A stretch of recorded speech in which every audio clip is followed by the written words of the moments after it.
Hi, and welcome to NFL and CBS. I'm here with my co-hosts Ian Harper and Cormac Warren Steph, and I'm Reese Burns. And here we're in freezing cold Denver right now as I'm shivering.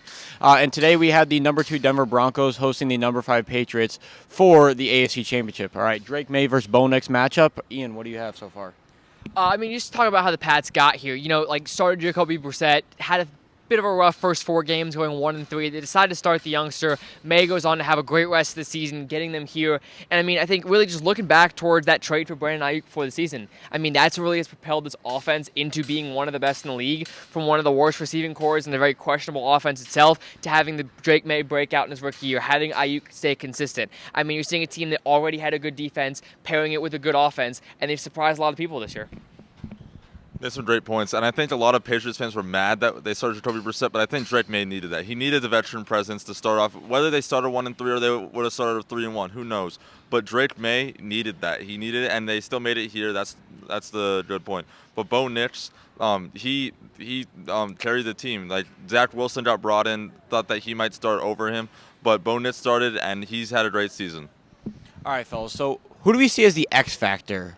Ian, you can give me the X factor for the Patriots. You give me the X factor for the Broncos. Ian, what do you have? I think just with I don't want to say emergence because he's been good in the past, but with how good Cortland Sutton has been this year, I think Christian Gonzalez having a really good game for the Pats is going to be necessary if they actually want to win this game and go to the Super Bowl. He's been one of the best corners in the league this year. Obviously had the injury that last year that kind of shortened his season, but with how good Cortland Sutton has been and with how deep that receiver room is and with how good Bo Nix has been this season, I think a guy like Christian Gonzalez being able to lock down that number 1 option and force him to make his reads and go to different options, that's going to be how they win this game.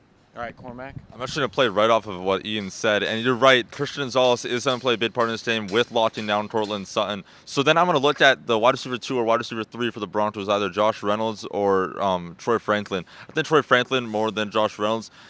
He's had a great rookie season. Not many people are high off of him coming out of Oregon. But that connection with Bo Nix, playing the 4 years together in college, it was really important and really good chemistry coming into the league. Then look at Troy Franklin have a big game today.